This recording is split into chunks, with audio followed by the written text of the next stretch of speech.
that mine? Harrington's? It just says Herring. Let's fill out. Harrington, Bill? Yeah. Is it Bill Harrington? George. It says George Herring. Herring. No. Herring, there's the. George Herring. Ginger, I don't know how to pronounce your name. Early. Early, okay. Marlene Larson. Here. Glenn Larson. Here. Karen Lee. Here. Janice McClary. Here. Nancy McGarth. Here. Dale Meyer. Here. Dora Meyer. Here. Marilyn McQuillan. Here. Diane Reynolds. Here. Carol Rogers. Here. Elaine Saxon. Here. Jody Sherrier. Here. Allison Soholm. Here. Adam Hughes. Here. Linda Zimmerman.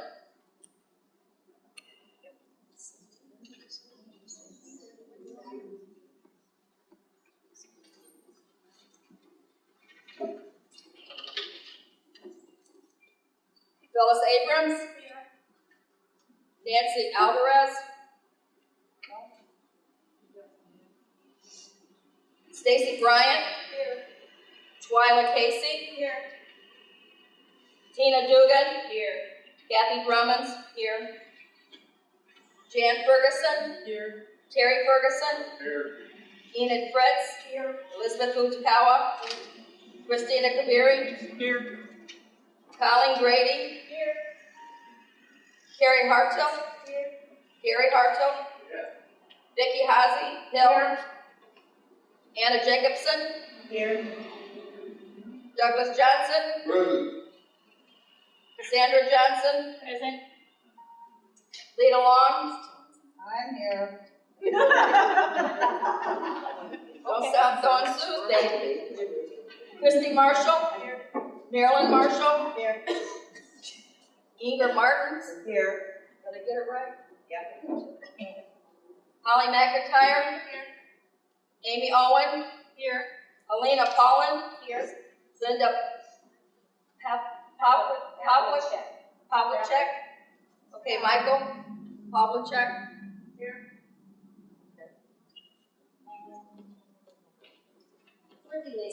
Daryl Fine. Here.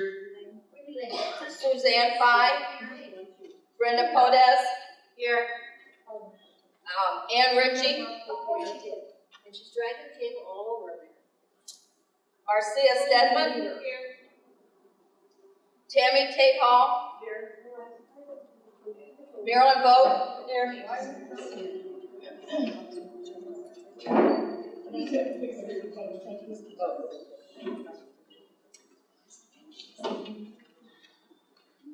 Sally Carr. Val Bandas. Here.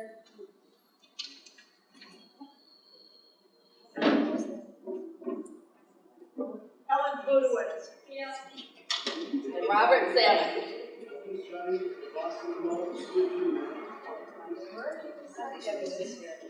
Oh, he's here. Oh, okay. Is there anybody that she didn't call off? Okay. Oh, Bill Harrington. He's not here. Found his real name. Okay, I've asked Liz Fujikawa to take the minutes of the meeting she's done it before. She used to be on the board, and Kristen Crumpy is not here, and she's our recording secretary. So Liz has volunteered to do it, and I'm glad to have her. I'd like to introduce our registered parliamentarian. Put the microphone a little closer. This is Sally Lamacchia. So, she's from here in the LA area. She's from California, and the current board determined that we needed her to help us navigate the issues we have this year and to avoid the type of chaos we had last year at the meeting, so we can get through this and have a good time this week. And I just want to thank the whole committee and everybody that came, and we really want everybody to have a good time. We started with a beach party, and Rob with his disrobing. So now we need to move on and do a little more serious stuff. So, we have the minutes from last year's meeting, which were published in the December 18 OET. And if you'd like us to read it, fine. Otherwise, they were approved last year after the annual meeting. So, I make a motion that we accept the minutes from the. okay, motion was Last Lori, year's second meeting. was Holly McIntyre. All in favor? Aye. Anyone opposed? All right, minutes approved. All right, we're gonna go into the general reports. Sally, could you talk into the microphone? It's not amplifying. You just have to get it closer to your mouth. Cool, okay? Yeah, there you go. Okay. I'm gonna be kissing this thing. That's good. First thing I kissed in a long time. Okay. I'd like to thank you all for attending this meeting, and I want you to know we conduct business in a civil and respectful manner. We've had a difficult year as a board trying to make everyone happy, follow bylaws, policies, and procedures, and to the best of our ability, get things accomplished. Obviously, we have several board members resign, and we fill those spots as quickly as possible with competent and willing members. We realize we can't satisfy all members. We did accomplish many of the tasks we set out to do. We had successful booths in both Orlando and New York for Meet the Breeds, with great attendance at both venues. We secured the national specialty sites for the next 3 years in Wilmington, Ohio, with show chairs for 2020, 2021, and 2022. Thank you to Karen Fishbach for her effort in getting that done for us. Different dates were necessary for those events because of prior bookings. So that's like the beginning of what is to come and what happened in Purina Farms and why we couldn't get Purina Farms as another venue in the fall because it was booked already. So if you don't book out several years, you're probably not going to get the site. Our judges are set for next year's show. Mrs. Dia Freiheit and Mr. Butch Schulman will be our judges, and Mr. Michael Faulkner will be judging the regional show preceding the national. We redistributed the perpetual trophies, and all will be displayed in Ohio next year. Some refurbishment may be needed, and Karen Fishbach, your show chair next year, has agreed to update the trophy engraving. Chris DeVore stepped up to put together a PowerPoint program for the Judges Ed program, which she launched in the Carolinas with good participation this summer. Her basis is the illustrated guide which we completed in 2016. Kristen Crumpy and I worked through the policy and procedures manual, and although it had minor updates, it needed a major workup. This was done, approved, and put up on the website this summer. It had not been reworked since 2001. We thought the old website could be salvaged and patched, not possible. The software was outdated, and because it was not purchased, quote unquote, it could not be updated. Our dilemma was saving the databases and the pedigree database with over 1,000 dogs' pedigrees. There are many layers within the website that members can't see, but board members utilize, like the regional directors and Marilyn Goat. Your treasurer, Marilyn Goat, has a separate database, which includes dues, subscriptions, and donations. Often the members contact us to see if they're qualified for a 25-year PIN. That info is also on the database. Our webmasters, Jeannie Conkright within and outside Peter Derian, have worked very hard to make all the pieces work without losing data that might never be able to be retrieved. Your current board has worked well together and for you. We can't always do everything to please everyone, but our focus has always been moving forward, protecting the dogs, our right to die, and maintaining the standard. To wrap this up, I'll say the club is very fractured. This is not like 2006 when the divide was over a health issue with a CA. The current board worked well together, respected that we represented the club and did not utilize the internet to debate club issues. We need to heal, if possible. The dogs deserve better, and we cannot focus our purpose on the preservation and protection of the breed with all the infighting and accusations. Remember the old saying, if you're not part of the solution, you're part of the problem. If you really want something done, volunteer yourself. I'll look back on my service to the club and remain confident that many of my decisions were sound for the best interest of all members. My focus has always been on responsibilities, what was right for the breed to keep it safe, healthy, purebred, and then what was right for the members, because dogs rule. With that, I'll conclude, and I'll turn this over to Marilyn Marshall. I think we should.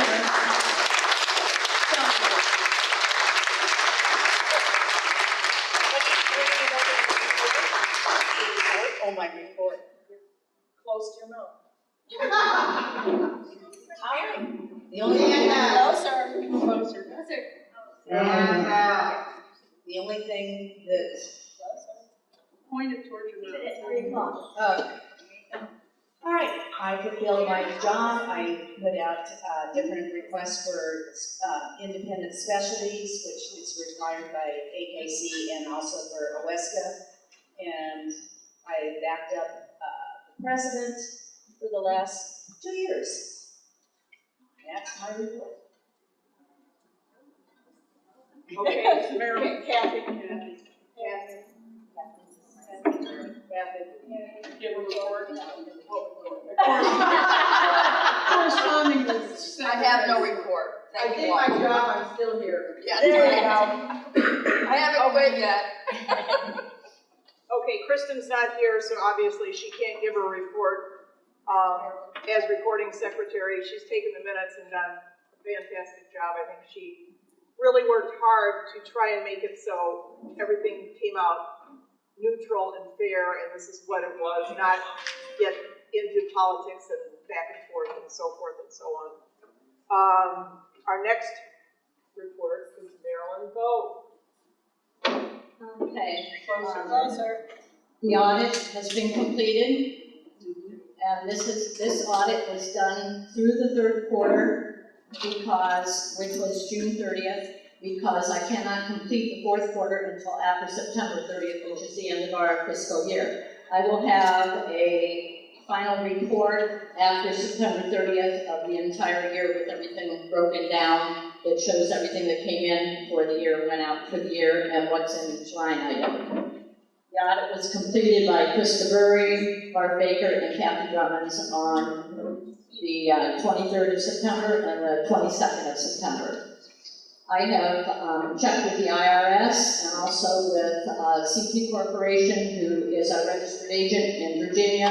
They have updated me as the contact person with everything on that, so that anything that's filed as far as taxes and everything comes to me, and they have that all updated, so there's nothing that we have to worry about there. Other than that, you have in front of you the treasurer's report. First 2 pages is what was in the OET June 30th.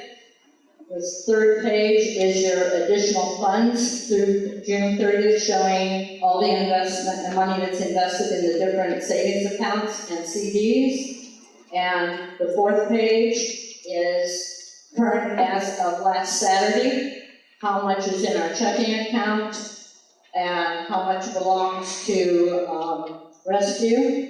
How much belongs to health and research in that checking account, and the other information up there is the money market and general fund at Bank United in Florida, and the following one is the PC, CDs, and money market. If you have any questions, feel free to ask me.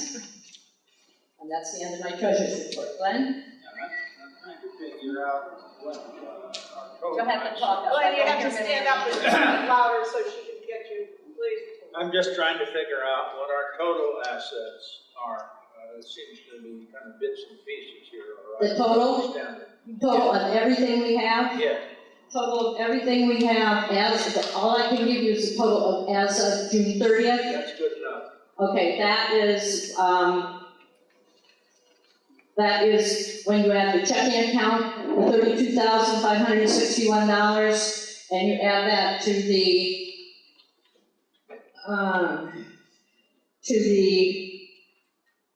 figures on the investments here. I cannot give you anything as far as the CDs that are a black ledge, as far as how much those are worth right now, because they only quote me those every quarter, and I have to call them and ask them for them.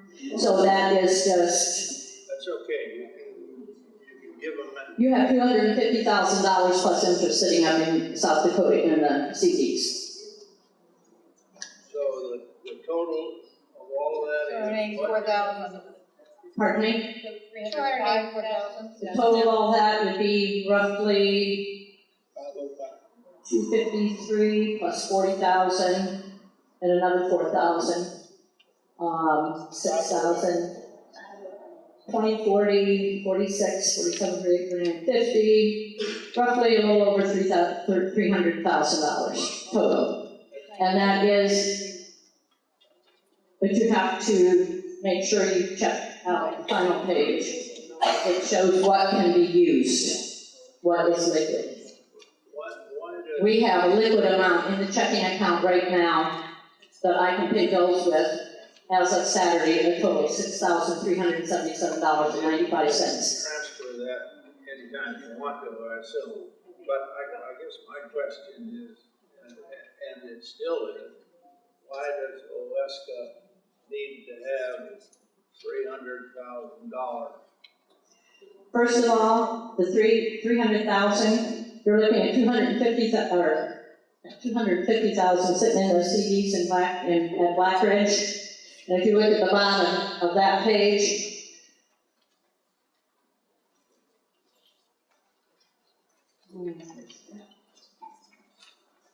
$40,000 of that belongs to rescue, a little over $40,000 plus interest. 22,000, almost 22,500 belongs to health and research. Almost 8,000 belongs to the Mona Trophy Fund. The balance that's in those CDs in South Dakota belongs to the general fund, which would be our checking account or savings account. But I can't, they're tied up right now. So 40, you figure 40 and 22 is $62,000 that belongs to two specific line items that people have given money to over the years. And that money has to go for those purposes. I understand that. But the residuals, you're still talking, after you take out those specified things, you're still talking about, what, 240 or 250? Correct? Well, I can't touch the Mona Trophy Fund. It can only go to the Mona Trophy Fund every year. And the same way with the rescue. The rescue, He's asking those have to be specified only for those areas. Still comes down to the question, how much funds does the OESCA need at any? Like, how much do they need, like, say, about every quarter to No, pay bills? here to operate. no, I mean, you can probably pay your bills for 2-3 years or more without any income based upon the assets we currently have. Well, the first quarter of this fiscal year costs about $7,000. The second quarter of the year cost over $15,000. Third quarter costs around $10,000, and I don't have the fourth quarter totaled yet because it's not done. So we're looking at least 15, 25, 31, and whatever the fourth quarter would be. So you've got maybe $50,000 or $60,000 there. Right. In those 4 quarters. Okay. I can't run a checking account on $50,000 because if something other than that comes up, we're sunk. Unless I can get the money out of the savings account in Florida that is in a money market. And that's where it was, but it's not there now. Typically, you can withdraw that stuff for a nominal fee, but it still comes down to you've got 5 times the amount of average expenses that's sitting in the treasury. I just think we ought to be able to do something for the dogs without keeping that much cash around. Okay. Not for what?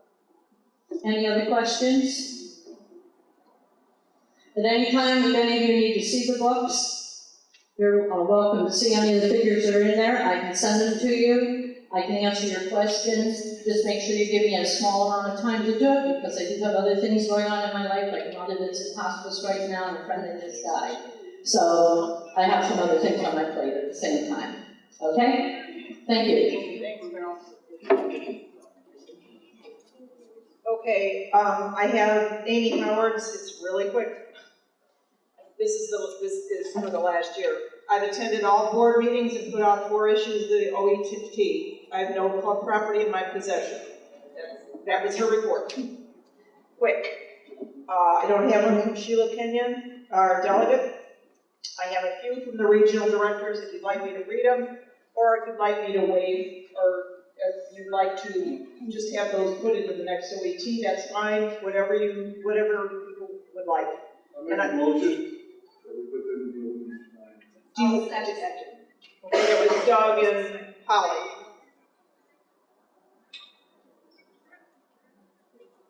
Doug, could you define, do you want the committee reports also? Please.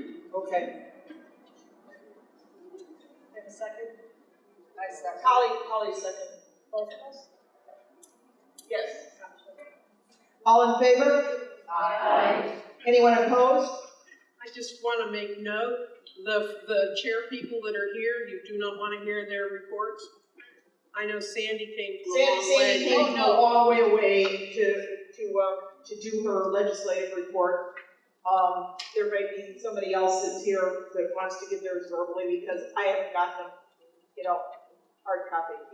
So Sandy, Doug, is that all right? That's fine with me. Those who are not here that file the reports, they can be Right. published. The ones that people are here that like to give them, we're welcome to do so. And if you gave one here, we still need a hard copy to go into the Times. It can't just be bypassed. So, Sandy? Yeah, I'm right here. Oh, sorry. Always want to hear from Sam. That's bad. I want to thank everybody for the wonderful warm welcome. I personally received, I'm sure all of us did. It's preceded you, and so I knew I could expect that. This is my first trip to a Western Region National, and I've hit them all now, so I'm going to start over. And that's on was on my bucket list, but this isn't anymore. I was not disappointed in any way. Yesterday, I made the comment that I thought Janet Lohr had been a previous legislative liaison. I was looking through the 2001 OET, and there was actually Barb Wilson, who was the liaison at that time. And I wanted to give you, that don't know me, a little history. I had my first sheepdog in '67. Turned out to be a grandson of 2 international champions, and he'd been imported from Wales, and we bought him in a pet shop. We lived in Virginia, and Kai Hawkinson lived in Maryland, and so we got a couple puppies from him at one time, and we also got one from Jen Dowers, and another puppy was from Jen Dower Puppies. And in fact, it was the same litter that Blue Max was in, if any of you know Susan Davis, Jen Dower's dog. And then we moved home, and I became very convicted that I needed to do something with the National Club. And Barbara Lamb was the president, and at a national in Minnesota, she said, "How would you like to be our national legislative liaison?" And I said, "Well, what does that involve?" And she said, "Well, AKC comes out with alerts, and you need to get those out to folks." And I said, "Yeah, I can do that." Little did I know what I was in for. This has been my 9th year, and I've already put a warning in. I'm not going to do it after 2020. 10 years is long enough for me at 72 to give some of my life back to my husband and my children and my dogs. However, I'm not going to disappear if I can keep from it. I really love the camaraderie, and I love the dogs. Now, I went in June to the National Legislative Conference with AKC in Washington, D.C. We were there for 3 days, and I about walked myself dead. And just to know where you are, how many of you get the alerts from AKC on alerts? Not as many as I thought, because I've missed a lot of them, and And I started out so good, and then they just kept flying my way. Let me tell you how many we had this year. As of June, AKC claimed that they had 2,000. That's county, city, state, and federal that they had to write up. Then I called them on Friday and I said, is there an update? And they said, yes, we're at 22, almost 2,300. This gets me down, but I don't think we're going to give up, are we? At the same time, do you know who had the most bills? What state? Anybody here from New York? 250. Those guys are busy bees at writing canine law. And let's see. I also contacted Craig Curry. Now, many of you might not know him. He's involved in the Indianapolis Lucas Oil organization called Save the Harvest. Last year he said, or 2 years ago he said, there was an $80 million replacement need in this country every year. So I contacted him this morning, and he sent me back that there is now a $90 million replacement. So, the love of dogs is not a new thing or something that's going away in the American citizenry. When I went, my first area that I really wanted to hit on was the importation of dogs from foreign countries. I learned there was diseases coming in through Egyptian dogs and dogs in Eastern Europe, and I went asking people that I thought would know, can we standardize the inoculations and the vaccinations and all that we give to dogs worldwide? And I talked to the doctor today, and he said, yeah, we could do it, but it would be a real undertaking. And I understand that the drug business is a busy business. In Indiana, however, though, I just learned that we have written a law that will not allow any foreign dogs into our state unless they have all their papers in order. And so the little Mexican cubs that are flying in and finding a desert to land and drop off about 25 to 100 dogs at a time, that's not going to come into Indiana anyway, we hope. At least it's a try to do something.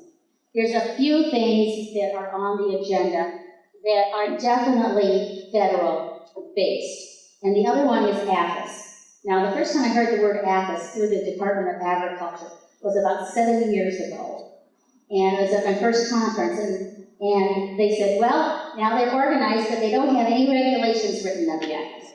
So this time we heard, well, they've written up some regulations, but there's some real problems with it. And they called in somebody from there. He was an attorney as well as a vet. And he stood in front of the podium, and they were trying to explain to him what were some of the problems. And he kept saying, well, that's what we're saying. And he said, no, it isn't. And this particular deal had to do with confinement of dogs. If you had one dog and you had a confinement area, you were restricted to how much that dog needed. Then they said, if you have 3 dogs, you have to have 3 times that size. And he said, no, we don't want our dogs running over each other, but we don't want to give them the size of a half of a football field. That's kind of overkill.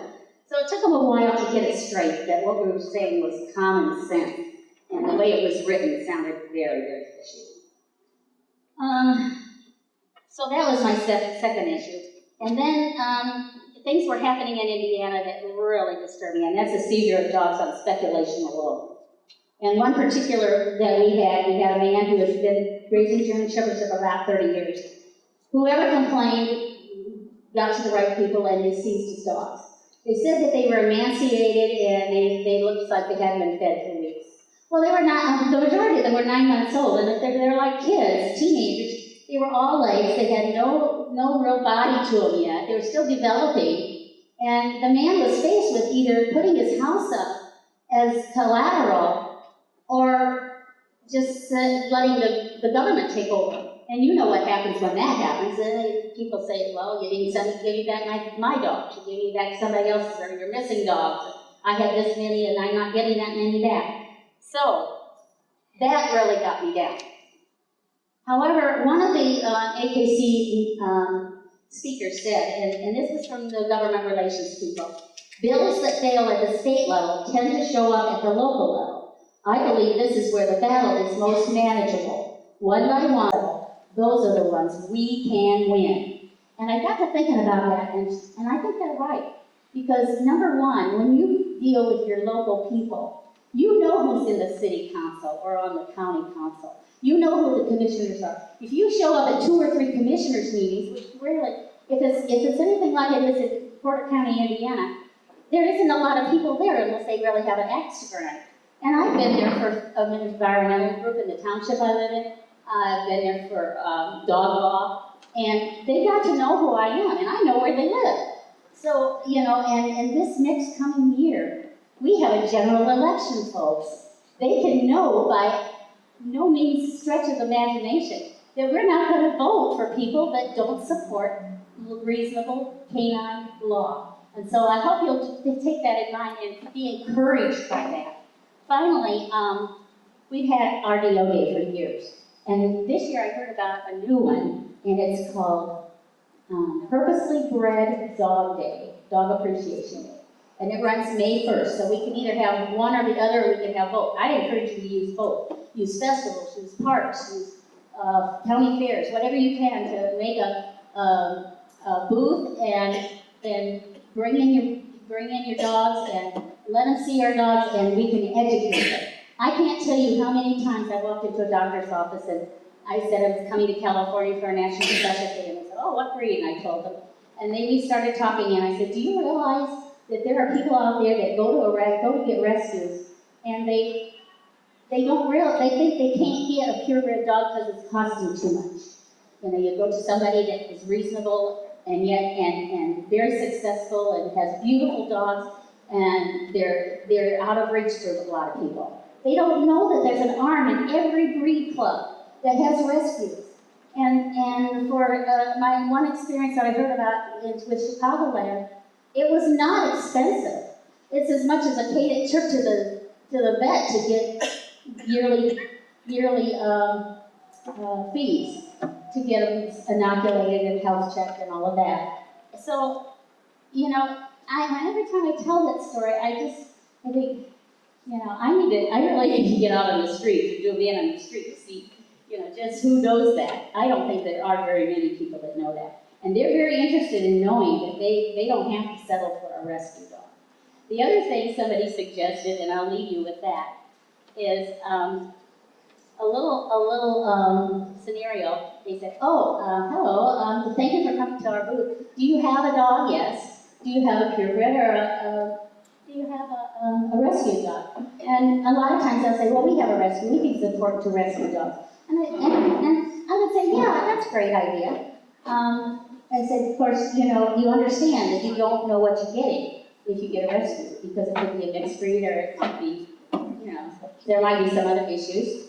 And if you buy from a breeder, they're going to back it up, and they're going to want their dog back from you rather than see you send it to a rescue. Well, I hadn't thought about that. I said, well, do you have kids? Or did you adopt, or did you run on your own?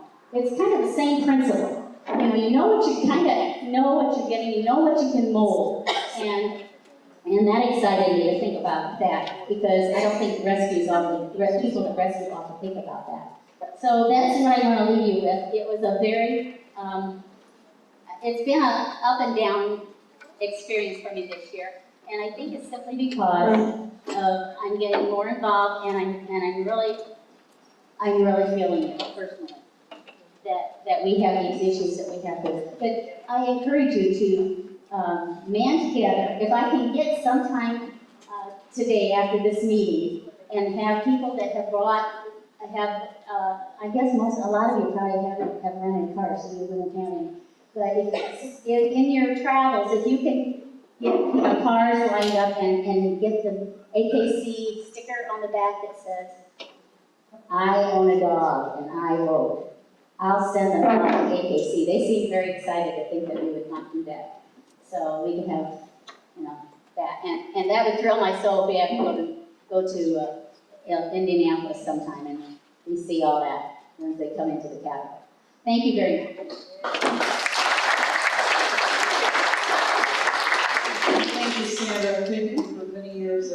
serving on the club.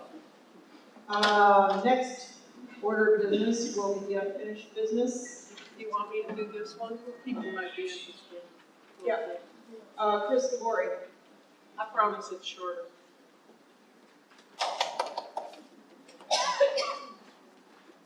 Okay, I'm reporting on two committees. I'll do Judges Education. At this time, there's no chair for the committee. However, here's a report so the membership knows that there was some activity. I was asked to present a judges seminar in Greenville, South Carolina at the end of July. I worked on producing a new PowerPoint presentation using the illustrated Old English Sheepdog, the booklet that was approved by the Board of Directors in 2016. You can find that on the website if you haven't looked. I think it's a good piece of work. And also, Marilyn McQuillan did a judging seminar at the Houston shows, also in July. And Marilyn used the booklet as a basis of her presentation. And the Bylaws Committee. The major rewrite of the bylaws has been a long process. Clarence Howard was the chair, and with his passing, I was appointed the chair in 2017. The progress at that time was the bylaws were rewritten and reviewed by the Board of Directors. The parliamentarian, Mr. Bach, who we hired, had reviewed the bylaws along with Clarence and suggested some changes. Since I joined the committee, we have reviewed the suggested changes and are currently working on putting all those changes into the finished bylaws. Going forward, it will be reviewed again by the board, the parliamentarian, and then the AKC. For your information, the way AKC has been approving bylaws for clubs, they will make their changes that they would like and send it back to you for approval. At that time, it'll get published to you guys for comment, and then move forward to voting. Because they've already made their changes, the AKC, as soon as the membership approves it, we let them know. It goes to the AKC Board of Directors, and they pretty much just approve it at that point, and it becomes done. So once you get to that point, it kind of goes faster. And that's from the Bylaws Committee, myself as chair, Sally Carr, and Marilyn Marshall. I do want to add that there has not been a lot of progress this year. It's because of me and having so much other things on my plate personally, a couple things for OESCA, but in light of recent items, I'm feeling pretty highly motivated to get finished with it. Okay, and that's what I have for you. I have some other bylaws things that will come up in new business for you later. Does anybody have any questions for Chris on the bylaws? Okay.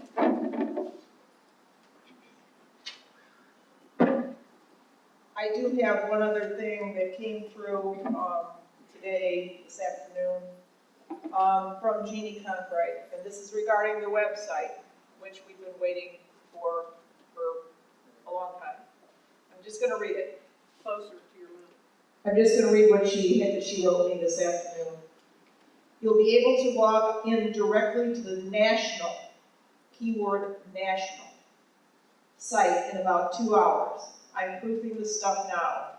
Peter is working on the main website for the club. It will be up later tonight, but we will be double checking it too. If you or someone can take random photos you think would be good to share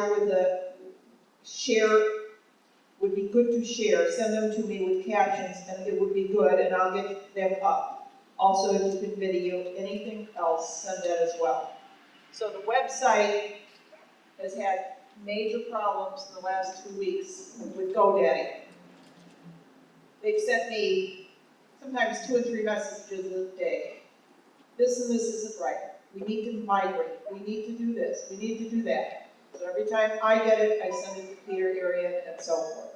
It's been a slow process. We wanted to keep everything we had, especially the pedigree database, which was virtually hanging by a thread. along with other things. So, and the treasurer, her key database is the website. And the members can go into the members part. But the board, certain people on the board have access to administration. One of them being Marilyn, the other one Kathy, where they can go in and change your address, change your name, whatever. But Marilyn has the most access with the dues, when they are received, if she gets a donation, how much is the donation? The rest of us don't see that. We don't need to know it. We don't need to know if you give $5 or $50 or $5,000. It's Marilyn's in charge of the treasury, so that's her bailiwick. So anyway, that's what's going on with the website. So I would say in the next couple of days, few weeks, go take a look and see what's up. I haven't seen it myself, but we've obviously done things with the fun stuff, with the pictures, and there'll be other things that are on there that weren't on the main website. But the main other thing is, the National is going to have its own website. It's going to be OESCAnational.org. It's going to be forever. It's going to be this year's, next year's, every year, with all the pictures, all the winners, all the stuff that you need to do to keep it. So you've got an archive of what's going on in the club. Who won the specialty 2 years ago? What, that kind of thing. So you could go in and you'll be able to see that. So that's Jeannie's report to me this afternoon. So, moving along. New business. Karen. Where are you? Yeah, she's hiding and she doesn't want to stand up and she's got a box of stuff in her lap. She's prepared. Yeah, it's Karen.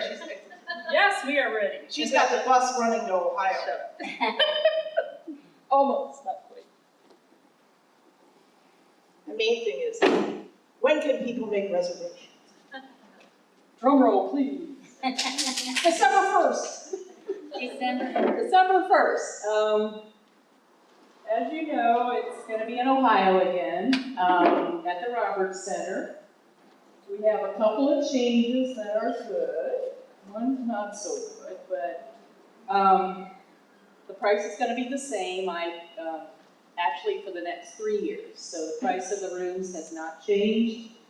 The RV sites, for those traveling with RVs, there are 26 electrical. They still don't have the water hookups, but it's free dumping. So if you have an RV, all you have to do is let the front desk know and they will do your dirty work for you. The other thing is that all the rooms that I have reserved, we actually increased the total of rooms because people were having to stay elsewhere because the hotel is not that large. I've increased it by 80, and all the rooms that we have reserved, we reserved every single double room. So those of you who had a problem with just the queen and had to get a roll-in bed or whatever, we've got them all that they have available. Every room has a refrigerator. All the rooms are upgraded. They redid the lobby of the hotel. For agility, those in performance, they are using an AstroTurf, kind of like down in Orlando. To agility people, this means a lot, so pass it on to your friends. The colors are blue. We were the only club that they used the red, and they got all negative feedback, so it's back to you. Okay, we have a new photographer. It's Miguel. If you ever notice some of his ads in the Chronicle and that, he does a wonderful job. He's doing our candid and show photos. So he'll be there from herding all the way through. The one thing that's a little different this year, and actually it's a good and not so good, we lost our herding facility. They sold half their sheep and she has her farm for sale. But the site that I have chosen, and it's the closest one, I apologize, but it's phenomenal, is 2.5 hours away. But those of you coming down from the north or from the west, just hit there first and then come on down to Wilmington. So I promise that her sheep are wonderful. I used to take lessons there. You can go on her website. It's Hadobar Farms, and her name is Judy Bingham. and she's wonderful. She has AKC trials there all the time, and it's actually an indoor arena. It's dirt, but it's indoors. I have flyers here. If you have memory issues with all the information on it. Oh, the other thing is FastCat. Some people have asked about FastCat. I have contacted the facility. They actually have a permanent facility up in Cleveland, which is not far from the herding site. I asked if they would come down on Saturday prior to our weekend, but they are hosting actually an event for, I think it's the Sandies, up at their permanent facility. So if you want to do FastCat, that will be on Saturday, I think Saturday and Sunday up in Cleveland. So your performance people can hit the north and then come down to Wilmington. But there is FastCat for those that want FastCat. Let's see. Schedule's the same as we used last time. Herding, followed by agility, move-in Monday. We are having trick dog testing along with CGD and TI. That'll be Monday. In lieu of the murder mystery night, we are actually having a costume party because it's close to Halloween.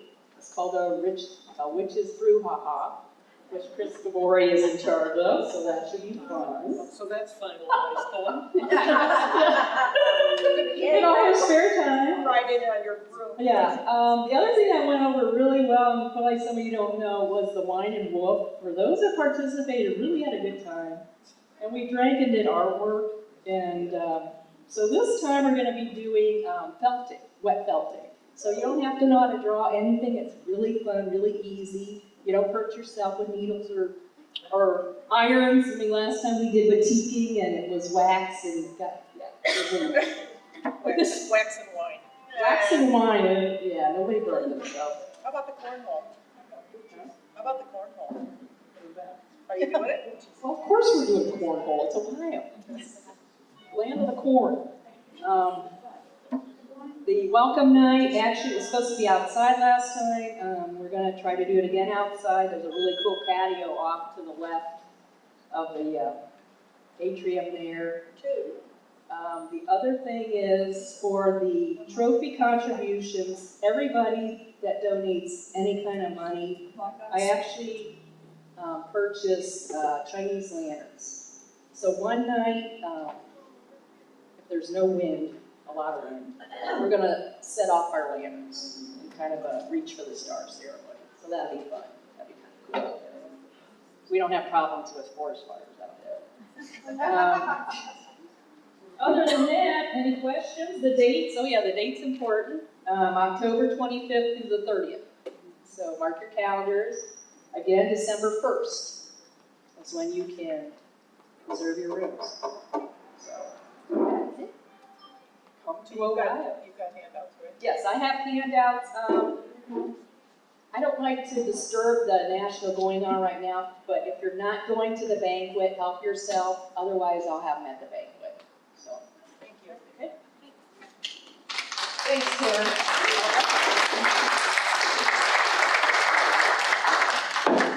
I know everybody had a great time at 17 there, and I know Karen she knows how to party. Luckily, since we're in Ohio for 2 more years, Chris Gabori has offered to chair the following year, and Kathy Brummins is following her Chris. So, Chris, do you have anything to say, or Kathy? Not yet. I was told I can't start planning until after Karen. Okay. It's okay. Moving on to the yearbook. I know this has become a hot topic with members about having a yearbook, and the board approved the yearbook. It was approved at the August meeting. So it's in the minutes, but obviously those aren't in the Times because the Times isn't out. The board felt that we have the money. We need more ads. The price, $150 a page, if they got 100 ads, was more reasonable than it was 13 years ago. In 2006, I think Dia did it, and it was $190. I have the thing out of the Times with, for a color page, whatever. But since we have $305,000, why can't some of that money be put towards a yearbook and the It price is. of the yearbook ads go down? It is a big push. But more than now, yearbook ads are gonna cost $150. But they were $190 12 years ago. Yeah, and that was my too. The year that I did it, I know that it made, if I recall correctly, I believe it made a profit, a pretty sizable profit, and the reason why was because I printed enough for the membership and a few extras. I had them delivered at the National Specialty. Everybody who could get theirs then or get one to give to someone they live near to minimize postage. And I remember I was on the phone saying, this is a piece of history, you really need to put an ad in, and a lot of people really responded. Yeah. As you know, I have been researching this since I called my regional director. Louder. And Anna, take the. Anna. Please, take the microphone. I thought I could yell louder. I, in December, called my regional director about locations actually for a specialty in our region, I'm in the southern region. And in that conversation, we got to talking about a yearbook, which we haven't had in now 11 years. And she did get busy and she called Carol Brook and they have come up with a proposal. And after doing a lot of talking to a lot of people since December, I think they have come up with, $15,000 to be used toward that yearbook. Is that what you're saying? $15,000 Right. should be paid for with the ad. Right. And the Well, club picks up, will pick up the postage and so forth and so on. okay, so what does that amount to? Do you remember? About around 24. 24,000? And then you're still going to, have ads at 150? Well, the 150 goes into the 15,000. If you have 100 ads at $150, 100 ads at $150 each, that's the 15,000. Okay, And the board approved, number one, you need a time frame. You need to get it done. It can't go on Right. for 2 or 3 years. Number two, they agreed to that amount, the 15,000, and then the club picks up all the postage. And you have to have a contract and you have to have an editor or right, someone to pull it together. right. That's All right, pretty well, simple. my proposal is that I think we should, this is a 10-year yearbook. We have a lot of things going on in this last 10 years with the performance. And I think we need to make it reasonable enough for the membership to pay for those ads. All right, so we can get it in this time. This doesn't have to be every time. But after watching, looking at the treasurer's report, I know we have a couple CDs that are maturing on October, I think, 18th. And my proposal is that we take $25,000, one of those, and put it into a fund so that our members, we can go to them and get ads for 100 or under, so we can get these ads and we can ask them to go back to 10 years and try to work it out. And when talking to the people that I've talked to, trust me, I've talked to a lot of people on this since December. I think that's a reasonable amount. We do have our treasure, we're protected by all the other things, and I think it's time that we get this book out. And I'm certainly willing to help, and also in these phone calls, I have found that there are several people who are very anxious. In fact, I have somebody that will do all of the performance and get that ready to send in. So I would like to make a motion that we take $25,000, put it into a fund up front, so that our ads can be 100 or under for the membership. I'll second your motion. Wait. Questions? We have to have discussion first. Not the second. You don't need to talk about it. Not the second. Bill seconded. You have a motion made, who seconded it? Bill. Aaron. Can you repeat the motion so I can get it down again? That we take $25,000 to put into a fund to do this yearbook so that our ads can be 100 or less for the membership. When did It this has to be a definite amount, Anna. It can't just be, All right, I'll say $100.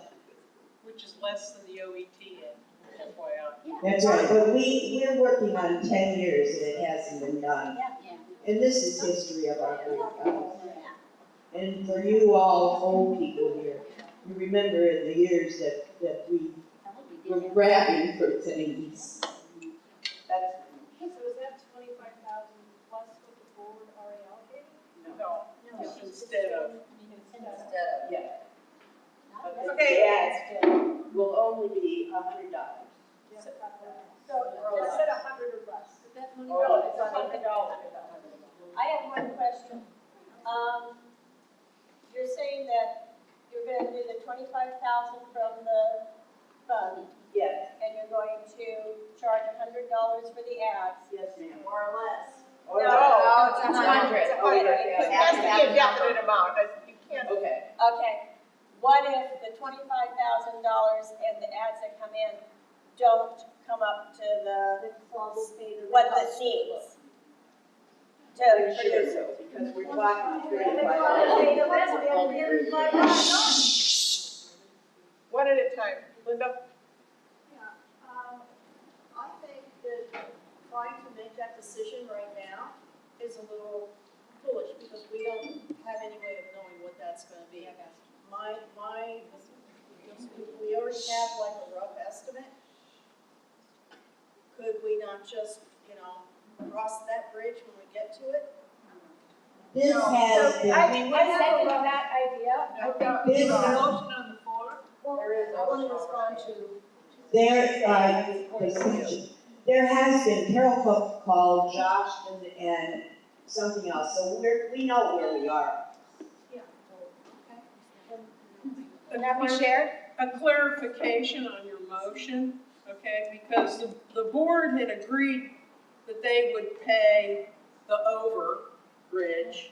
So is that also part of what you're doing? No, this is my total new. You're doing like, okay, the 25,000 that's just gonna pay for it. That plus we'll have the ads at $100 an ad. Okay, so the $100, whatever income goes back into the club. Yes, and you could end up getting money back, the club get money back. But this will make it easier. So essentially what you're saying is, it's whatever advertising you get at $100 a piece, and the balance is being covered by, everything above what the ads are is being covered by the club. By the 25,000. Marilyn Vogt has a question here. Yes, I don't have a question, I have a statement. okay. I don't have a problem with you using the money for the CDs, but you're not gonna be able to use the first 2 CDs that are maturing, because they are already earmarked by a motion to go back into the rescue savings, because I have to keep the treasurer has to provide a separate accounting for general operations, Hazel Foster Collins Welfare, and rescue and savings. And I am not able to do that with the money being in the CDs the way they are. Now, if you want to take it out, the first 50,000 that comes out is going to go back into the savings account where rescue was down in Florida, into the Mona Trophy, and the balance that's left into the general fund. And then if you want to use the CDs that mature the following year, you can use those. If we want to hold them and see if we can make it until that time without cashing them in, that would be great. If we have to cash them in earlier, we'd have to take a hit on the interest. Right. But the first 2 that you're seeing that are maturing next month cannot be used for the yearbook. They have to go back to Sunway. But we could turn in 25,000. Yes, you have, yes, because there is money in those CDs that you're seeing Right, that belongs to the general fund right. that could be used for the yearbook, but it is not going to mature. It's gonna take you a year It to does. put this You may not together, need to take it and on. that will mature, then that will be available. Because we're hoping not to do that. We're hoping to get onto this right away. No, you can work on it, I'm just saying, as far as the, putting the. And money was coming in from the absentee stimulus.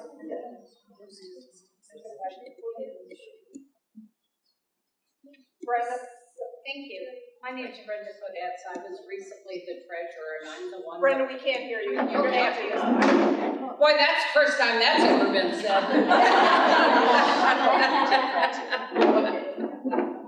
Thank you. I'll be the stage. Okay, thank you. So I was treasurer for a short period of time, about a year and a half. And so I was the one who brought the money, the $250,000 to Black Ridge Bank. So I negotiated the CDs and the rates. The reason that we moved the money is that we were getting 0.2% interest.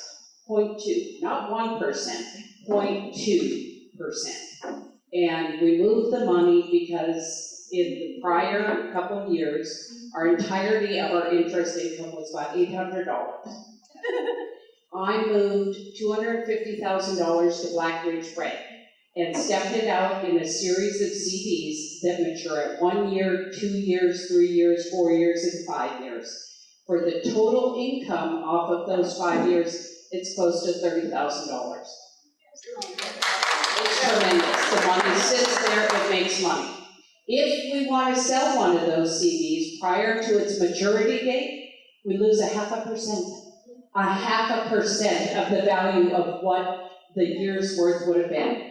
It does not cost us anything. It just costs us part of the interest that we've earned, which is already 7 times the amount we were earning. So it's not a big deal.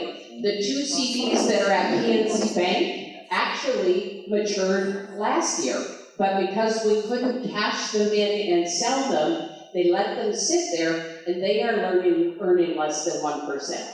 And so they can be cashed in any time. There is no cash penalty to turn them in. We shouldn't lose anything because the only reason they weren't cashed in then and rolled over into something that would make more interest was because of the incapabilities of the bank to manage a transaction electronically. So cashing those ones in, they've been sitting there rolling over for 3 years, making 0.2%. So to just let them sit there. So those 2 coming in at PNC, that money's got to come out of there. That makes nothing. It makes absolutely nothing in interest. So that's $40,000. Your next 2 that come up on December or on 10/18, the $50,000 that's at Black Ridge Bank, I reinvest those because they were paying close to 5% interest there on CDs. At 12 months. And I don't know about you guys, but I can put my money away for that better than any place else in the country. I can't get that. I just wanted you to have the full picture. Thanks. Thank you. Marilyn has something to add about that statement. According to Blackledge, where these CDs are, if we cashed in the first 2 before the maturity date, we lost all of the interest on it. The only thing we would have our principal amount that we invested. But you have to look at the fact that had it been left in the regular savings where we had it, we lost that interest. So in effect, we are losing money if we cash any of these in early. The first 2 years, we lose 1 year, we lose 1 year's interest, anything that has a 1 or 2 year maturity date. After that, we lose 6 months interest. Now, I don't have a problem using this money for the yearbooks whatsoever. I would like to see that we don't have to pay anything out until they're mature. That would be the best thing for the club when we could cash them in then. But to say that we don't lose anything, no, we do lose something because all we're getting is the base amount that we put in there and no interest if we cash these in early. And that money could have been sitting somewhere in a money market, not making near as much money, of course, but still making much more than what I would have been able to get in a checking account or savings account up in Ohio. and we would be losing the interest that we made there. So to say that we aren't losing any money is not true. I don't have a problem, though, Anna, whatsoever, using it for a yearbook. I don't have a problem using any of this money for something that the club wants to use it for, you know, as long as, you know, it's done properly, you know, is the thing. Because it is our money to use to promote the breed. Right, That's the thing. and that's why I think this is so important. This is the history of our breed, and we let it go for 10 years. I do have to add that, you know, we've been asking for a yearbook editor for 10 years, basically. Well, I don't think we want to.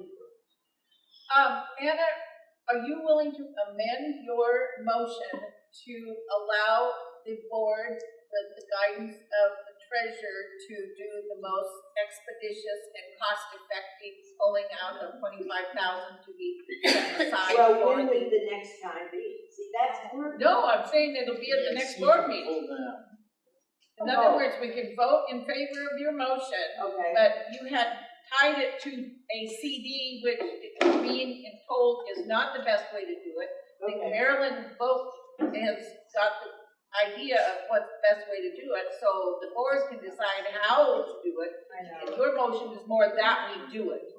Right. So would you be willing to amend it to, letting the board decide how to get the $25,000 out, as long as they're getting the 25,000 out? Sure. Okay.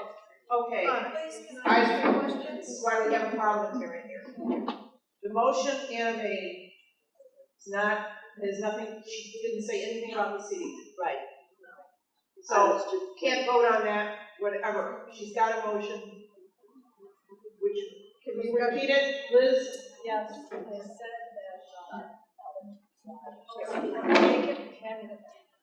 Pass the thing. Yes, sir. Yeah. Jacobson motion, reduce the yearbook while keeping the ad cost to $100 for each page, plus $25,000 from the club to produce the yearbook. Yes. Right. There's no tie to a Right. CD Oh, or okay. Maryland doing anything with the CD. Right, I just wanted to let people know. we have Okay, that. but that's the motion. I call for the question. Yeah, but wait, we have somebody ask. Yeah, two more questions. Yeah, two more questions on the floor. Okay, we're gonna call for a motion. Well, you have two more questions out there. Lita has a question. Call for a question. There's been a motion back there. for the question. Call for the question. We're gonna take a vote on Anna's motion. No, you did take a vote on call the question. Excuse me? There's no second for calling the question yet. Do you need a I second the second for calling the question. Who's that? I'm Yes. sorry, we can't see you in the back. Linda Zimmerman. Did Linda Zimmerman even sign in? Yes, she is. Okay. Yes, she is. Okay. She came in. Sorry. Can you repeat it, Laura? She seconded. Okay, the question, Liz will repeat it. No, you guys can vote on calling the question first, whether we're gonna end discussion or not. That's the first thing we vote on. all right, Then we vote on the motion if we're gonna do it. all in favor? Opposed? Aye. Abstained? The motion carried. Debate is ended. Now, the question is on Anna's motion. And Liz, you want to read that so everybody's clear on that? That's a mic. Yell, Liz. Yell. You're gonna be yelling soon. It says, You haven't signed in yet? Jacobson motion, reduce the yearbook while keeping the ad cost to $100 for each page, plus $25,000 from the club.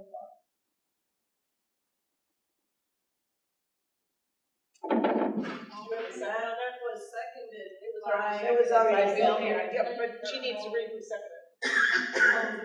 Bill Harrington. Bill Harrington seconded.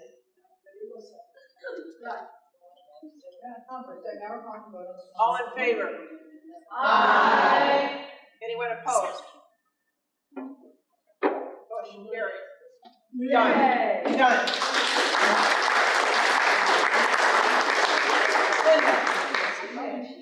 With regard to the discussion that we got into, I can't hear you. Let me bring it. Without, I'll talk louder so I don't have to go up and deal with that.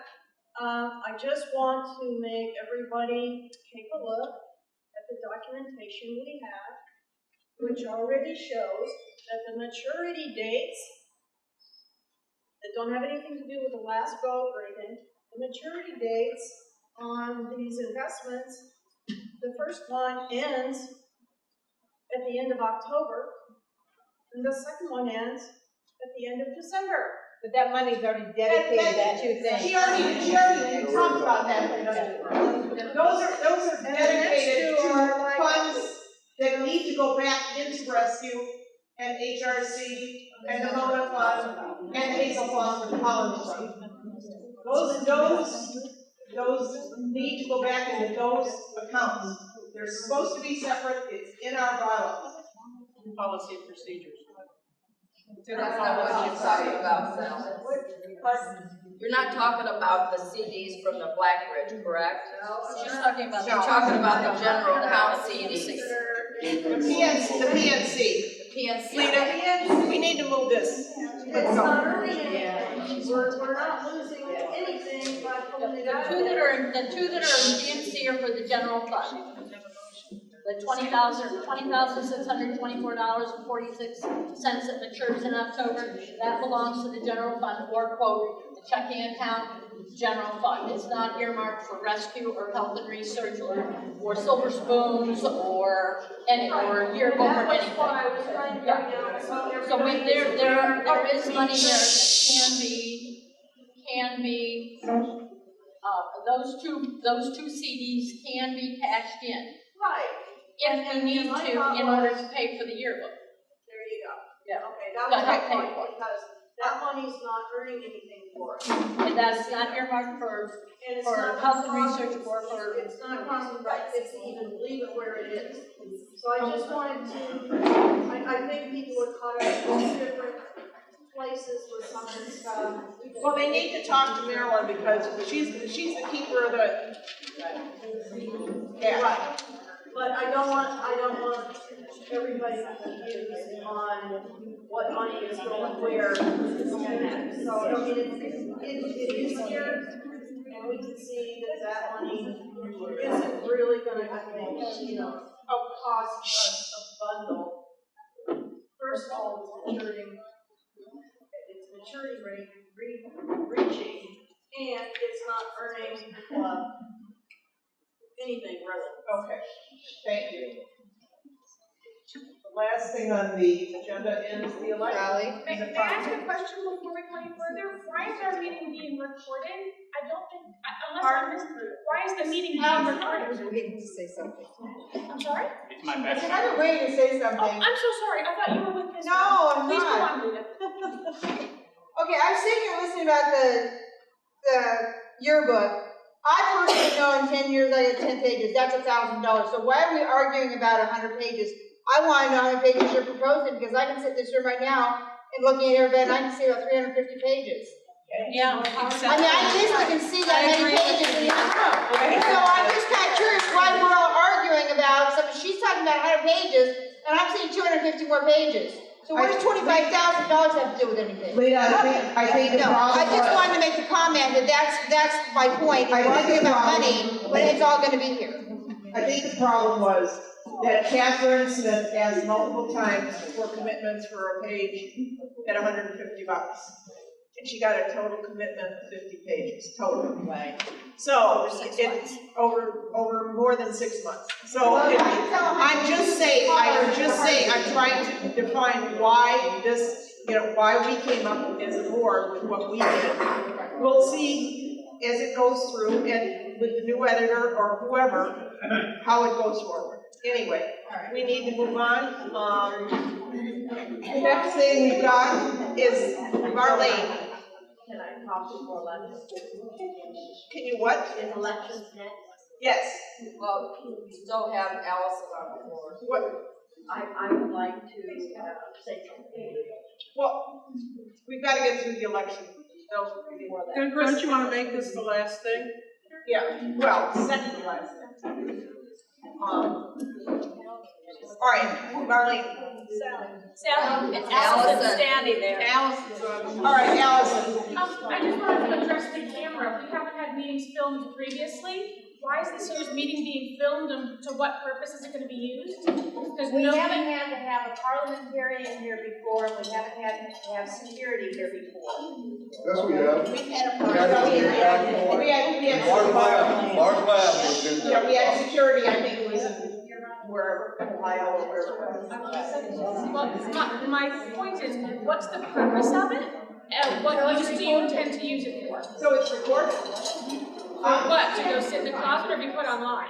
Well, you recorded Rob Zammit, so what difference does it make? He agreed. Yeah, the difference it makes is that none of us have agreed to be recorded or distributed on film.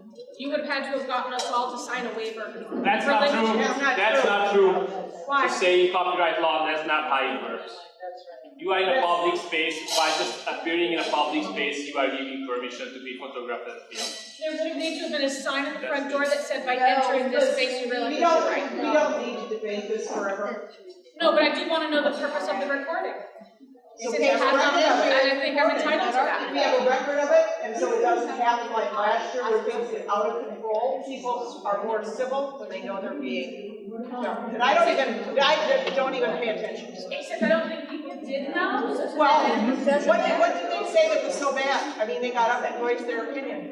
That's not the point. The point is, we have a right to know that it's going to be happening since it's not something that's happened previously. Well, people put everything up on the internet today and nobody gets permission for that, so whatever. At last year's meeting, somebody did try to live feed the meeting and they were told they could not. So I have to question then the double standard of, last year somebody could. This is a professional that's doing it, and it's going.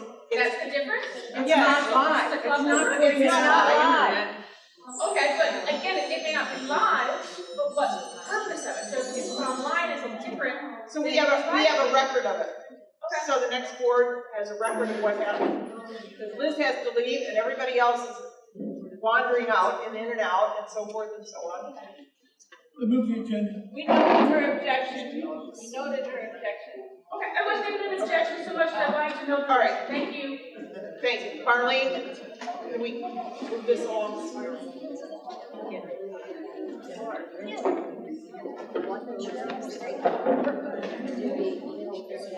Over a year ago,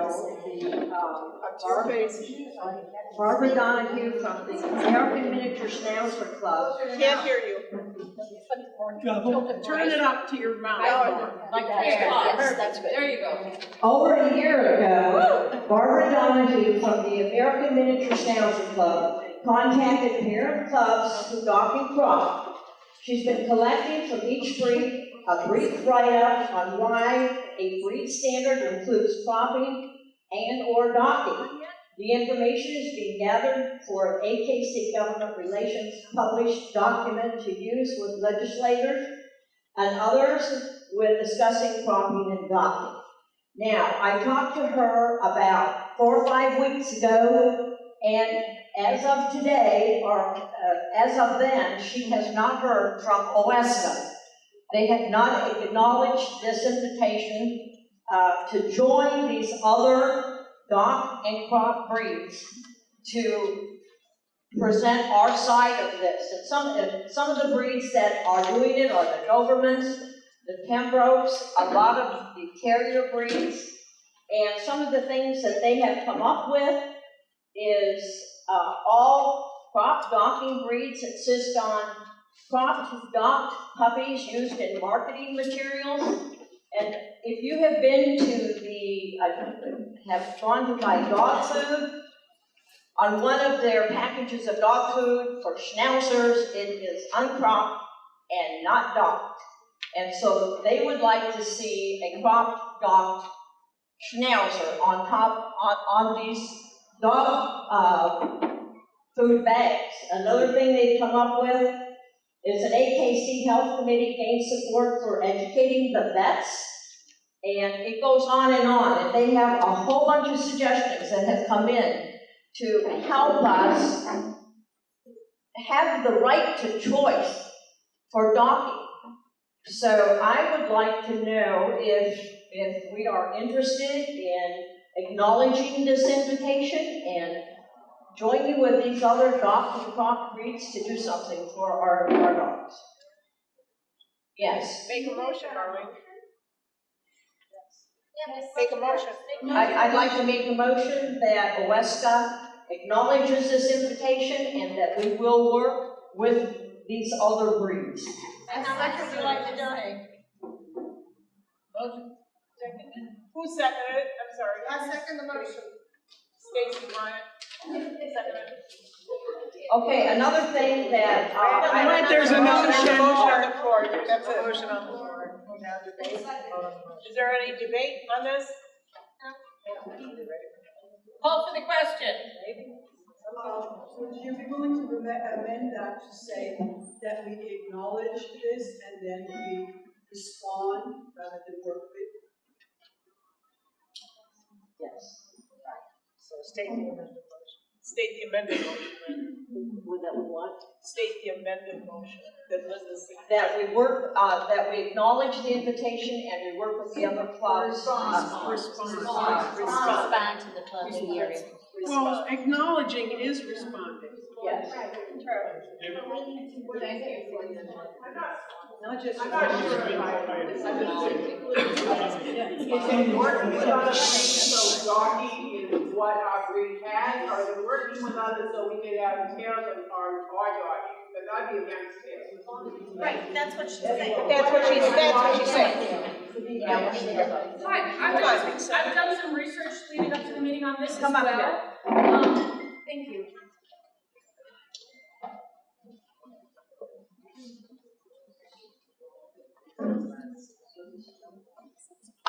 I was corresponding secretary when that letter came in, and at the time, we were unprepared to take a stand on it, so we put it to the side. We did not respond, we did not acknowledge.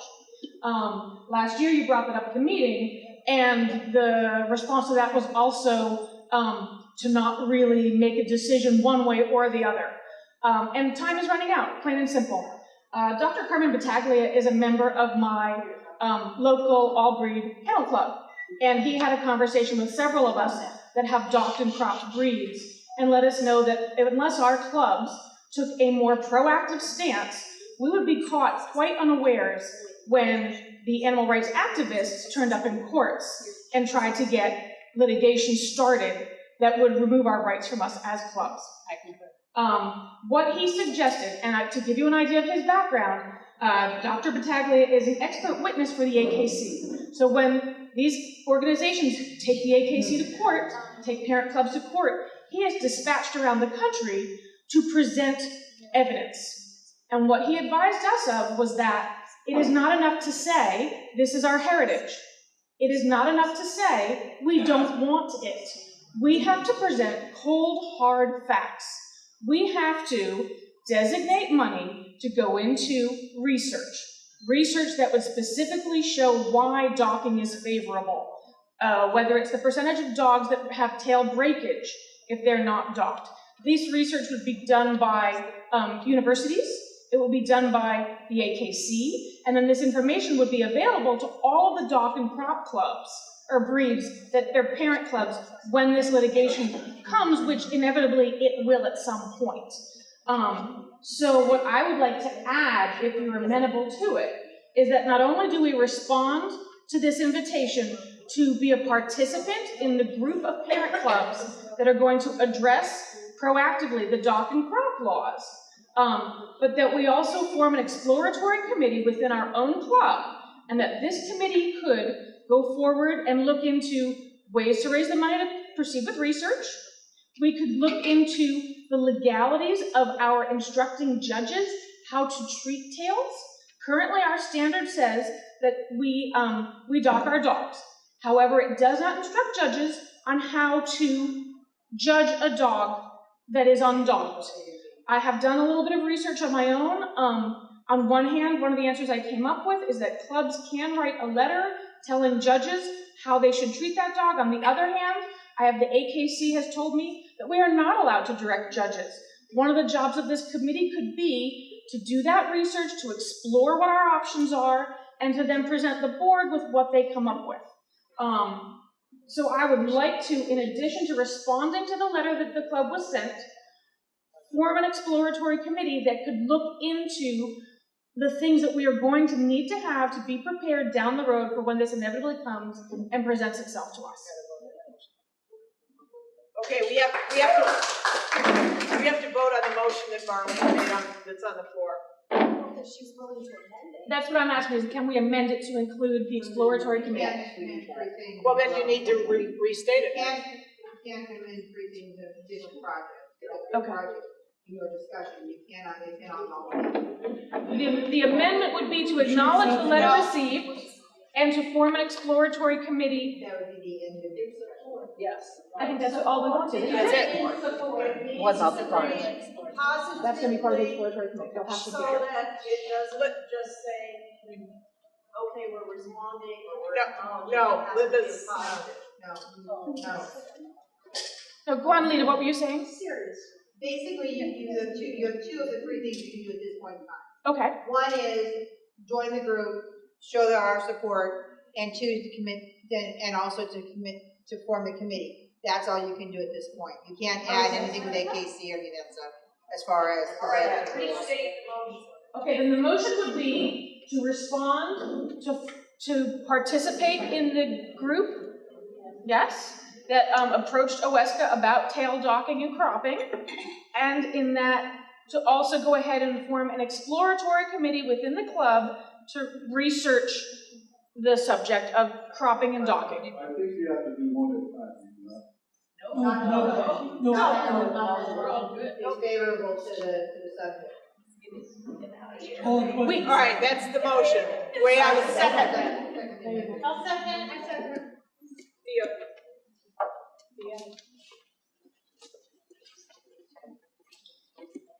Should I read the motion? Read the motion. We're calling it an amended motion. I have Larson amended motion. OESCA will respond to an agreement with AMSC to participate with AMSC and other clubs for promotion of right to dock and crop, and include an exploratory committee to evaluate options.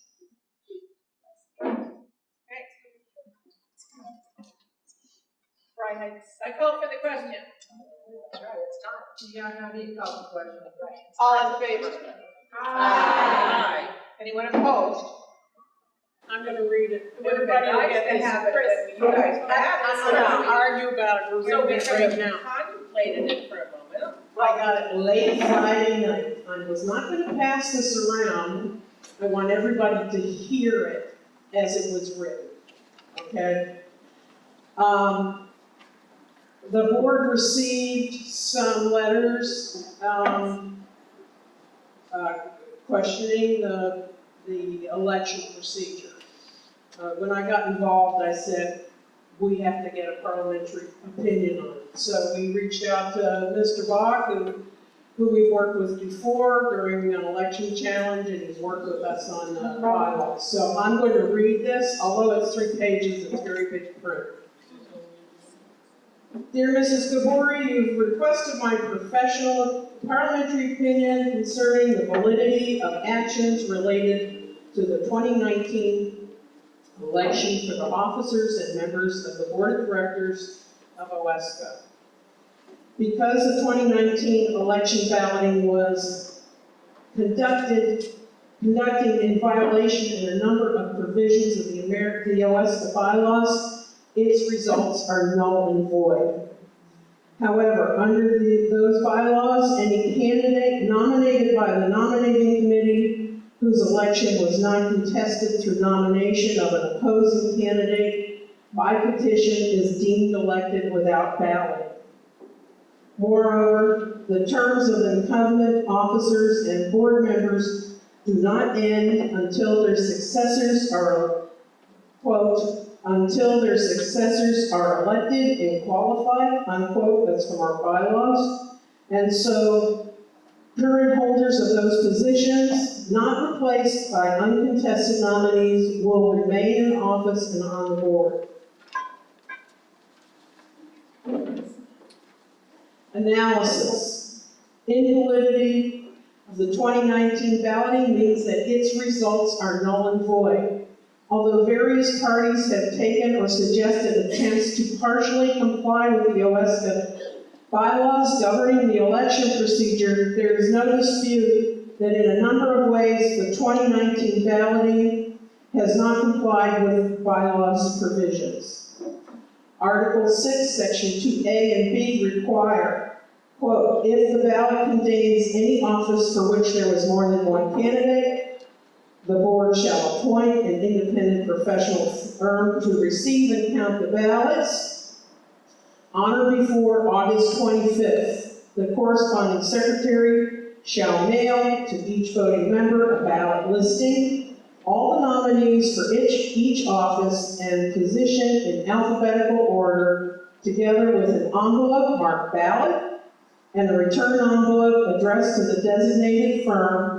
The return envelope shall be marked ballot on the front and shall bear on either its face or back the name of the member whom it was sent. While ballots were mailed by the corresponding secretary on August 24th, you have informed me that she neglected to include a return address on the envelope to the accounting firm. Thereby, the professional firm would be unable to verify the return of a member's vote. You have informed me that on September 1st, members were instructed not to return that ballot, but that a new ballot will be issued. And that on September 4th, new ballots in a different color than the original were mailed.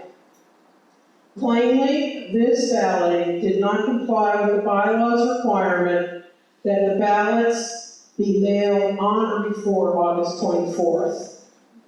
You further informed me that the board's foremost concern was that the members had 30 days from the mailing of the ballots to return their ballots, from which it may be inferred that the deadline for the return was after the September 24th, 2019 date of the annual meeting. Article 6, Section 2E provides, quote, the professional firm shall certify in writing the eligibility of the votes counted and the results of the voting and submit an original written report to the secretary on the weekday nearest to 14 days prior to the date of the annual meeting, unquote. Article 5, Section 1 states, the officers and members of the board shall, if qualified, take office immediately as the last order of business at the annual meeting. In light of the deadline for the return of the reissued ballots, these bylaw requirements cannot be complied with. Because the election was conducted in substantial violation of the detailed bylaws requirements applicable to it, its results are invalid. And no one is entitled to a position as an officer or member of the board based on it. The president should so rule at the annual meeting whether or not a point of order is raised to that effect. You'll have to help us with that.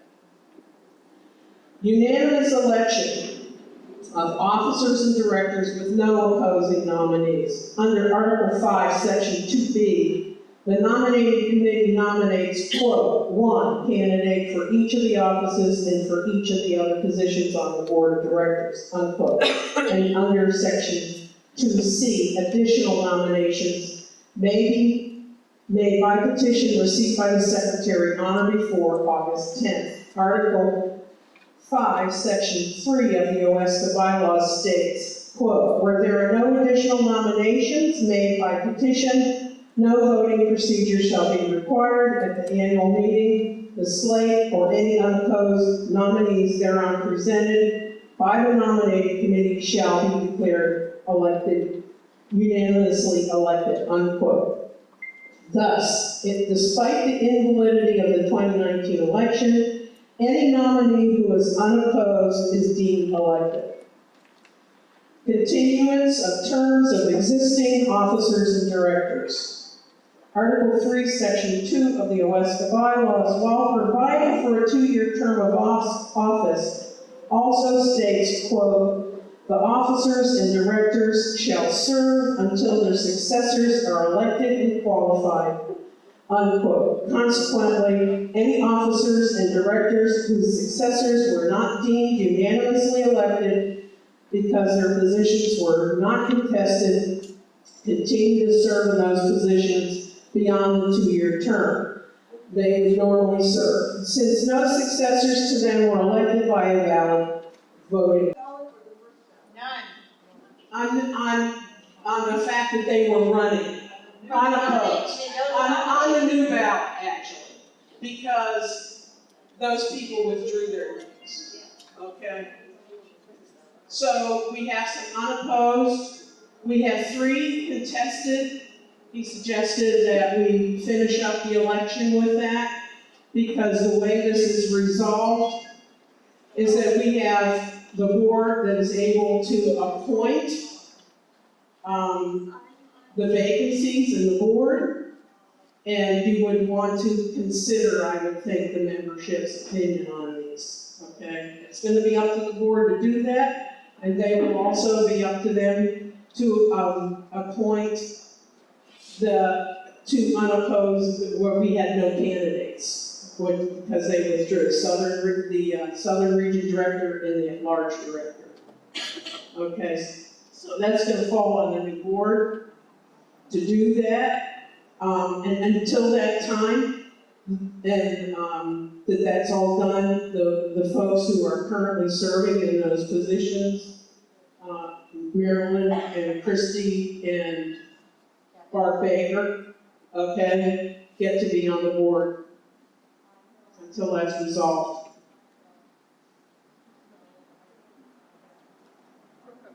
I'm not responding to her directly. I move that we accept the election of Gerald Meyer. You don't need to do that. He's unopposed. Let him finish. But that the people that are incumbents not have authority until the new board is certified on October 1st, or whenever the report is officially. You can't do that because our bylaws don't allow that. You're superseding the bylaws by keeping them on.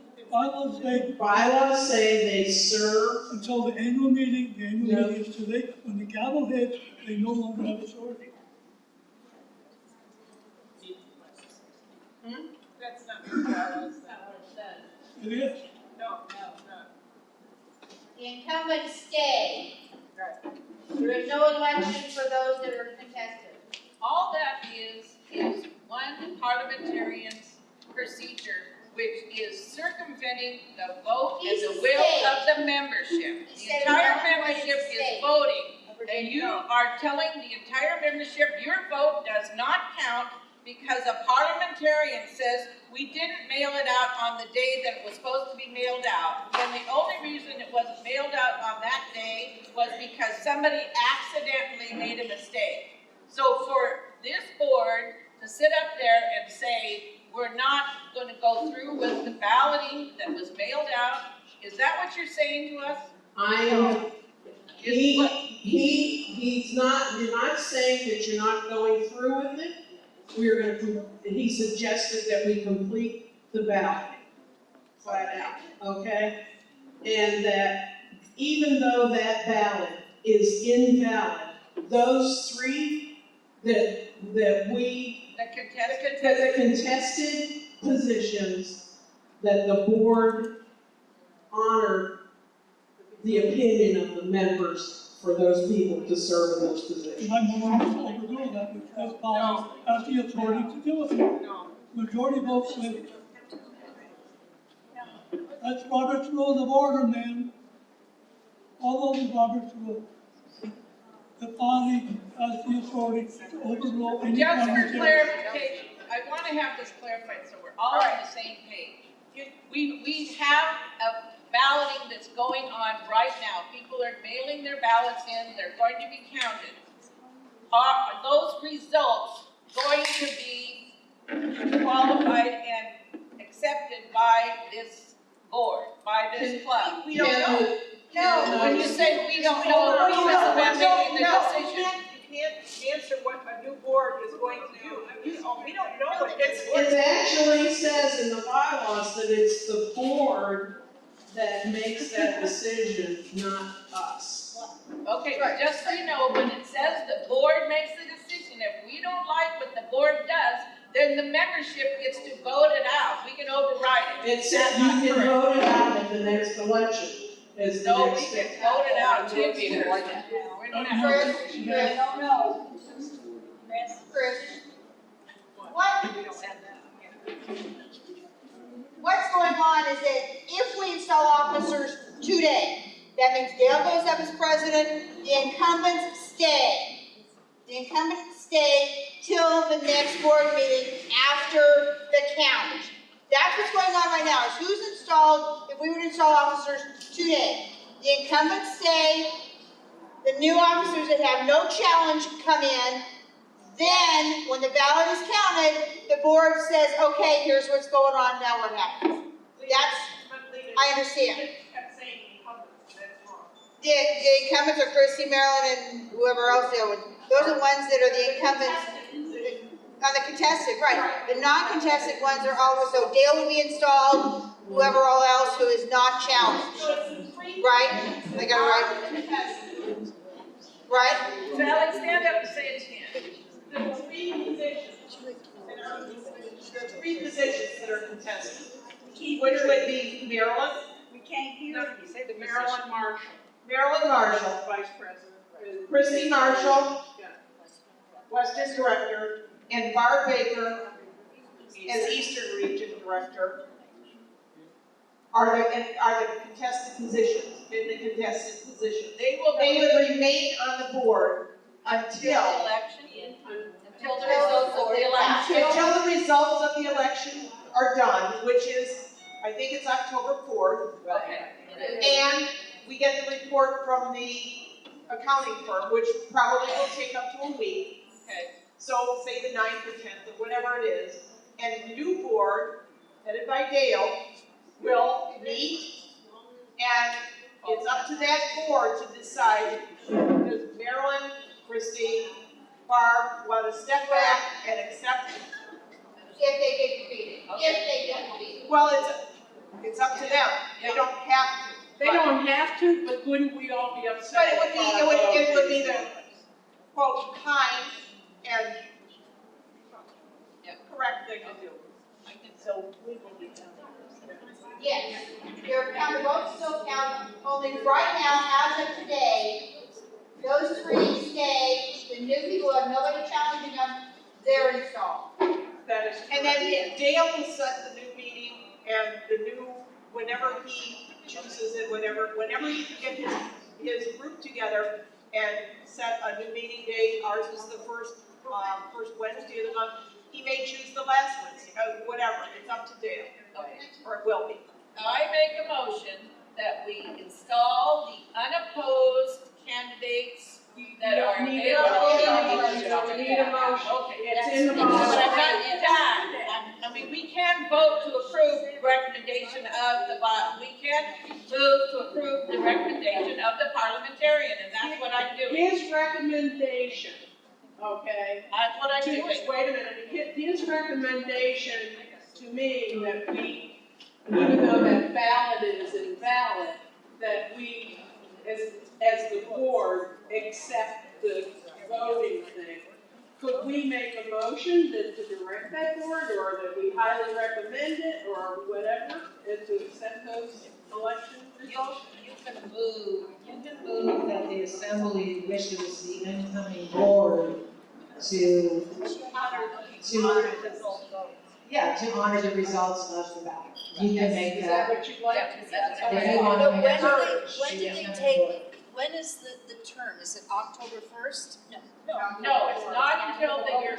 The term of office continues until the contested ballots are resolved. I thought it was counted for the written record. And It would that- be good to have a motion, and that's why I was making that motion. That's what I thought you were going with. Yes. So, is anybody taking that note? I'm trying, but What was Okay, your all right. motion? I never got clear. Holly, do you want to restate the motion? Yeah. Because she's writing it out versus. Slow. I make a motion, okay, that the uncontested. You don't need to do that part. You don't need to do that part. This She's not done. is for the people that are reading the minutes.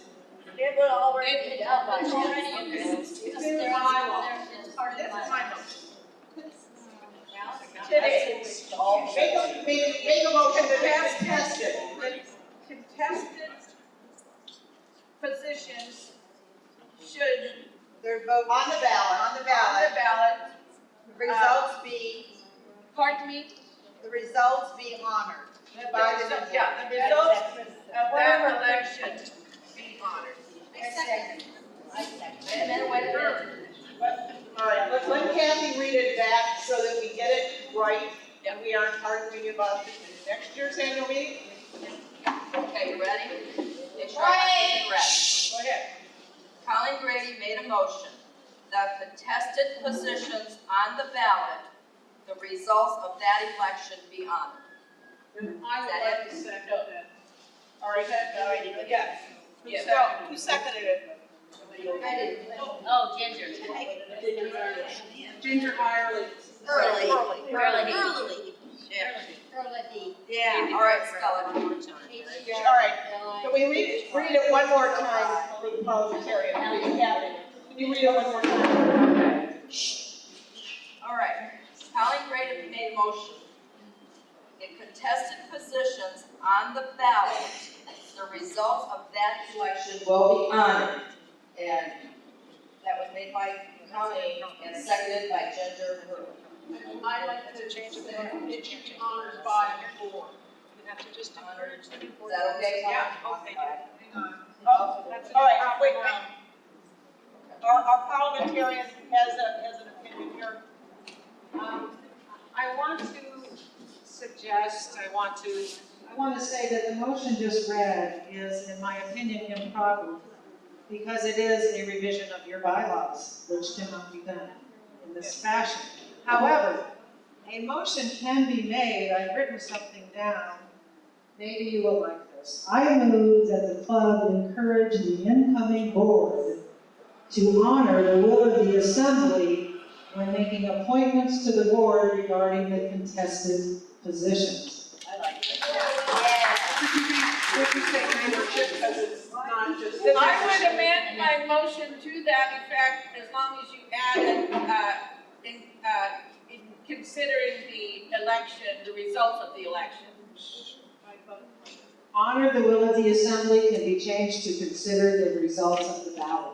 Yes. There's no ballot election, but we do have ballots. Right. Okay. Right. So, the new motion will read, I move that the club encourage the new board to honor the results of the balloting when making appointments to vacancies in contested positions. All right, Very nice. Colleen, is that your motion? Yep. That's fine. All right, are you the other side? That still? Yeah. Second, we get second. Ginger Hurley already seconded her. No, it's an amendment. No, I know, but she. Well, Edith yelled out, a couple other people held Yeah. it, whatever. Ginger Hurley, second. Starting to have to spell her name. Yeah, I already got it. Okay, call for the vote, all in favor? Aye. Anyone opposed? Motion carries. Super. Congratulations. Now we need to install the new office. All right. So, those that are here. You want to come up? Those that are here?